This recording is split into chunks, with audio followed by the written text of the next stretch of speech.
இந்த பூமியில நமக்கு கிடைக்கக்கூடிய செல்வங்கள் எல்லாவற்றை காட்டிலும் மிகச்சிறந்த செல்வம் எது அப்படின்னா சுவாமி நமக்கு கொடுக்கிற அருள் செல்வம்.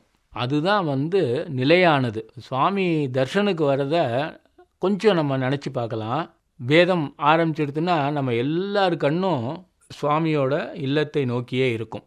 அப்படி சுவாமி உள்ளே வரும்போதே அவ்வளோ ஒரு மகிழ்ச்சியோட, அவ்வளோ ஒரு ஃப்ரெஷ்ஷாக அப்படி எல்லோரையும் பார்த்து வசீகரிக்கும் அந்த புன்னகை, எல்லா ஆசீர்வாதம் பண்ணக்கூடிய அந்த கரங்கள், அப்படி பார்த்து லெட்டர் வாங்கிண்டு அப்படியே மிதந்து வருவது போல் தெரியும் நமக்கெல்லாம். கண்களில் கண்ணீர் மல்க நாம் அந்த காட்சியை பலமுறை பார்த்து ரசித்து இன்றும் மனதிற்குள் அந்த காட்சியை கண்டு நாம் ரசித்து கொண்டிருக்கின்றோம். அப்படி மலர் திருமுகத்தின் கருணையின் அந்த கருணையைப் போல் சூரியன் மெல்ல மெல்ல எழுகின்றான். எழ எழ நயன கடிமலர் மலர, உன்னுடைய கண்களை ஒத்த தாமரை வாசனை பொருந்திய தாமரை மலர்கள் மலரத் துவங்கிவிட்டன.